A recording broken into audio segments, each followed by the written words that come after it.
नमस्कार बच्चों। कक्षा 7वीं हिंदी वसंत भाग 2 के दूसरे पाठ दादी माँ के प्रश्नोत्तरों का आज हम करेंगे। पहला प्रश्न है, लेखक को अपनी दादी माँ की याद के साथ साथ बचपन की और किन किन बातों की याद आती हैं। तो इसमें आएगा झाग भरे जलाशयों में कूदना, बीमार होने पर दादी का दिन रात सेवा करना, किशन भैया की शादी पर औरतों द्वारा गाए जाने वाले गीत और अभिनय के समय चादर उड़कर सोना और पकड़े जाना, और रामी चाची की घटना का याद आना। ये पाठ के अंदर ही है। प्रश्न 2, दादा की मृत्यु के बाद लेखक के घर की आर्थिक स्थिति क्यों बिगड़ गई थी। पहला, कपटी मित्रों और शुभचिंतकों की बाढ़ आ गई थी, तो उनकी संगति ने उनका धन नष्ट कर डाला था। इसके अलावा दादा के श्राद्ध में दादी माँ के मना करने पर लेखक के पिता ने बहुत संपत्ति व्यय की थी जो कि उन्होंने कर्जे में ली थी, इसीलिए उनके घर की आर्थिक स्थिति खराब हो गई थी। प्रश्न 3, दादी माँ के स्वभाव का कौन सा पक्ष आपको सबसे अच्छा लगता है और क्यों लगता है। तो दादी माँ के स्वभाव के अनेक पक्ष थे जो हमें अच्छे लगते हैं, और इन्हीं के कारण वो दूसरों का मन को जीतने में हमेशा सफल रही। लेकिन अगर हम उनके मुख्य पक्षों की बात करें तो आएगा उनकी सहृदयता और कोमलता। मतलब कोमलता और सहृदयता का अर्थ है कि सहृदयता जब वो रामी चाची के पैसों को माफ़ कर देती हैं, उनके ब्याज को भी माफ़ कर देती हैं, और उसके ऊपर से उनको 10 रुपये और भी देती हैं, और ये कहती हैं जैसे तुम्हारी बेटी वैसे मेरी बेटी। तथा अपने पिता को, अपने बेटे को और लेखक के पिता को कष्ट में देख करके जब वो अपना एकमात्र अपने वंश की निशानी और उनके पति द्वारा दिए गए सोने के कंगन को भी वो दे देती हैं। ये 3 प्रश्न इस पाठ से हैं। आगे थोड़े अनुमान कल्पना वाले हैं। कहानी से आगे, आपने इस कहानी में महीनों के नाम पढ़े, जैसे क्वार, आषाढ़, माघ। इन महीनों में मौसम कैसा रहता है लिखिए। तो क्वार में न अधिक गर्मी पड़ती है न अधिक सर्दी पड़ती है, क्योंकि दिवाली से पहले का मौसम होता है। आषाढ़ में भयानक गर्मी पड़ती है और कुछ कुछ वर्षा होती है। आषाढ़ में बारिश का शुरुआत होती है तो उमस होती है, और माघ में बहुत ज़्यादा सर्दी होती है जो कि जनवरी होती है। प्रश्न 2, अपने अपने मौसम की अपनी अपनी बातें होती हैं। लेखक के इस कथन के अनुसार ये बताइए कि किस मौसम में कौन कौन सी चीज़ें विशेष रूप से मिलती हैं। तो सर्दी में मुख्य रूप से मौसम 3 होते हैं, वैसे 6 होते हैं, और इंग्लैंड कैलेंडर में 4 होते हैं, पर अगर आप उनको मौसम के हिसाब से देखें तो 3 होते हैं, सर्दी, गर्मी और बरसात। तो सर्दी में आपको गर्म पेय मिलते हैं। फलों में सेब, अमरूद, केला, अंगूर। सब्जियों में पालक, बथुआ, सरसों, मटर, फूलगोभी, मूली। और गर्मी में आपको आम, खरबूजा, तरबूजा, खीरा, ककड़ी, अंगूर। सब्जियों में भिंडी, टिंडा, तोरई, घिया, कटहल, खीरा, ककड़ी ये मिलते हैं। बरसात में आम, आलू बुखारा, खुमानी। सब्जियों में बैंगन, करेला, परवल, फलियां आदि मिलती हैं।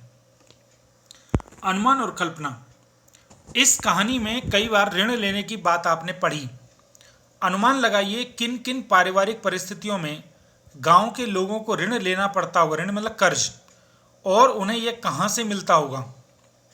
तो गांव के लोगों को शादी के लिए, विवाह के लिए, मकान बनवाने के लिए, बच्चों की फीस जमा करने के लिए, फसलों की बुआई के लिए, बच्चों की पढ़ाई के लिए, पशु खरीदने के लिए, किसी परिवार के सदस्य की मृत्यु को होने के बाद उसके अंतिम संस्कार के लिए उन्हें ये ऋण लेना पड़ता है।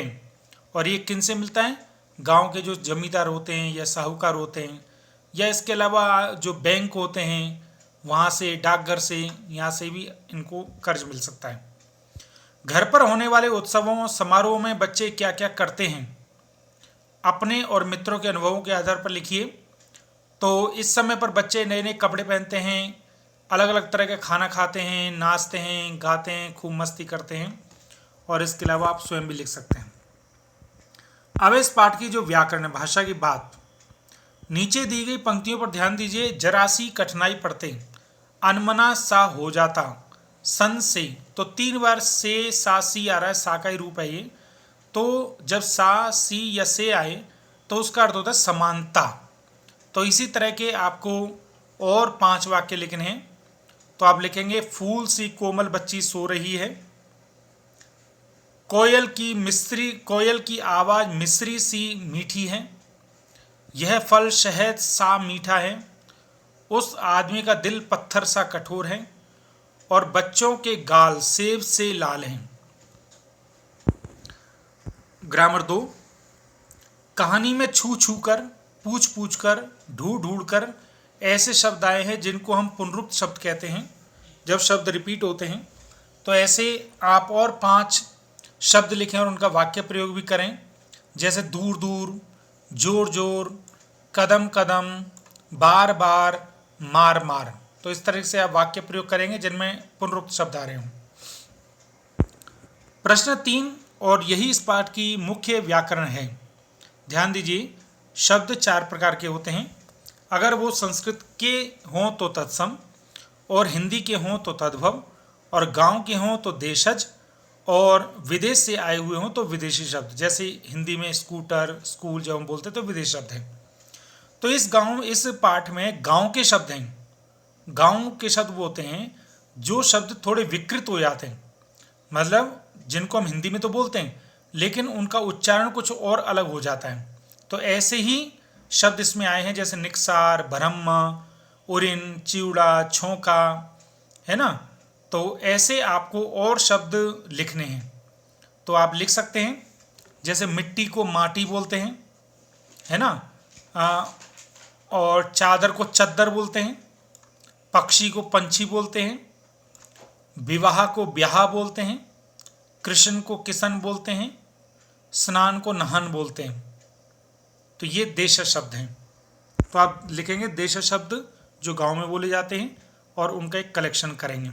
तो व्याकरण में आपकी 2 ही बातें हैं मुख्य रूप से। नंबर 1 पुनरुक्त शब्द, नंबर 2 बोलचाल में प्रयोग होने वाले शब्द जिनको हम देशज शब्द भी कहते हैं। मुझे उम्मीद है आपको ये पाठ पसंद आया होगा और आपको समझ में भी आ गया होगा।